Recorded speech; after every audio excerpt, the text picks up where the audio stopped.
ഇതാണെങ്കിൽ നാട്ടിലോട്ട് വന്നതിൻ്റെ അന്നത്തെ വീഡിയോ ആണ് കേട്ടോ. നേരെ ഞാൻ എന്താ പോകുന്നത് വെലാന ഇൻ്റർനാഷണൽ എയർപോർട്ടിലാണ്. പുതിയ ടെർമിനൽ ഒരു വന്നതിന് ശേഷം ഞാൻ ആദ്യമായിട്ടാണ് കേട്ടോ ഈ ഈ ഒരു ടെർമിനൽ വഴി യാത്ര ചെയ്യുന്നത്. അതുകൊണ്ട് തന്നെ എനിക്ക് ഭയങ്കര കൺഫ്യൂസ്ഡ് ആയിരുന്നു, ടെൻസ്ഡ് ആയിരുന്നു. പക്ഷേ മൊത്തത്തിൽ ആ പുതിയ എയർപോർട്ടും കാര്യങ്ങളും കാണാൻ നല്ലൊരു ആംബിയൻസ് ആയിരുന്നു കേട്ടോ. എനിക്ക് ഏറ്റവും ഇഷ്ടപ്പെട്ടത് ഈ ഒരു ഭാഗമാണ്. ശരിക്കും പറഞ്ഞാൽ മാൽഡീവ്സിൻ്റെ ആ ഒരു കൾച്ചർ തന്നെ ഇതിൻ്റെ അകത്തുണ്ടായിരുന്നു കേട്ടോ. എനിക്ക് ഭയങ്കര ഇഷ്ടപ്പെട്ടു ആ ഒരു രീതി. അതുപോലെ തന്നെ ഈ ഫോറിനേഴ്സൊക്കെ അവർ എൻജോയ് ചെയ്യുന്നതും കാണുമ്പോൾ തന്നെ ഒരു സന്തോഷമാണ് കേട്ടോ. പിന്നെ ഞാൻ ഒരു ഹോട്ട് ചോക്ലേറ്റൊക്കെ കുടിച്ചു. ഇച്ചിരി ക്ഷീണമൊക്കെ ഉണ്ടായിരുന്നു, അത് മാറ്റാൻ വേണ്ടിയാണ്. അതൊക്കെ സെറ്റായി. പിന്നെ ഞാൻ വെയിറ്റിംഗ് ആയിരുന്നു നമ്മൾ ഫ്ലൈറ്റിൽ കയറാൻ വേണ്ടി. ഇനിയിപ്പം ഇങ്ങനെ കൗണ്ട് ചെയ്തിരിക്കുമല്ലോ, 2 മണിക്കൂറേ ഉള്ളൂ അല്ലെങ്കിൽ 3 മണിക്കൂറേ ഉള്ളൂ ഇങ്ങനെയൊക്കെ. എൻ്റെ ഇടയ്ക്ക് ക്യാബിൻ ക്രൂസും വന്നു, അനൗൺസ്മെൻറ്റും വന്നു. ഞങ്ങളിതാ കയറി.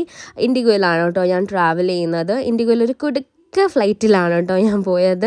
എന്നാലും എനിക്ക് സൈഡ് സീറ്റൊക്കെ കിട്ടിയതുകൊണ്ട് ഭയങ്കര എക്സൈറ്റഡ് ആയിരുന്നു. എനിക്ക് വീഡിയോസൊക്കെ നന്നായിട്ട് എടുക്കാമല്ലോ എന്നൊക്കെ വിചാരിച്ചിട്ട്. അടുത്ത് ആരും ഇല്ലായിരുന്നു, അതുകൊണ്ട് ഭയങ്കര കാം ആൻഡ് ക്വയറ്റ് ആയിട്ടായിരുന്നേ.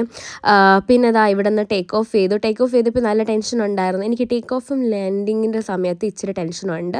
അത് കഴിഞ്ഞാൽ പിന്നെ ഓക്കെ ആണ് കേട്ടോ. പിന്നെ നേരെ നമ്മുടെ നാട്ടിലോട്ട്, ഈ ഒരു ഭാഗത്ത് നിന്ന് നേരെ ട്രാൻസിഷൻ വന്നിരിക്കുന്നത് നാട്ടിലോട്ടാണ് കേട്ടോ.